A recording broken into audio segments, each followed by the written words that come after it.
ጠብቃቸው እስከ ዘላለም ድረስ ከፍ ከፍ አድርጋቸው። በአንድ ልጅ በጌታችንና በአምላካችን በመድኃኒታችን በኢየሱስ ክርስቶስ በክቡር ደሙ ያጃት ቤዛኛውን ቅድስት ቤተ ክርስቲያንን ጠብቃት።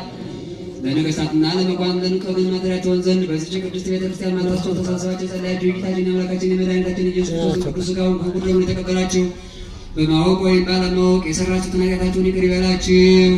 ሥጋ መለኮት ስለሚባል ሥጋዊ የሕግና የሥርዓት ደም ስለሚሆን ደግሞ የአሸናፊ የእግዚአብሔር ልጅ በድንጋሌ ሥጋ በድንጋሌ ነፍስ ትምት የምትሆን የድንግል ማርያም ልጅ ኢየሱስ ክርስቶስ ባለፈው ይቅር ይበላቸው፣ በሚመጣውም ጠብቃችሁ ለዘላለሙ። እኔንም እናንተንም ለገነት ለመንግሥተ ሰማያት የበቃን የተዘጋጀን ያደርስ ገንዘብ 12 ጊዜ እግዚኦ መሐረነ ክርስቶስ ብለን እንለምነው።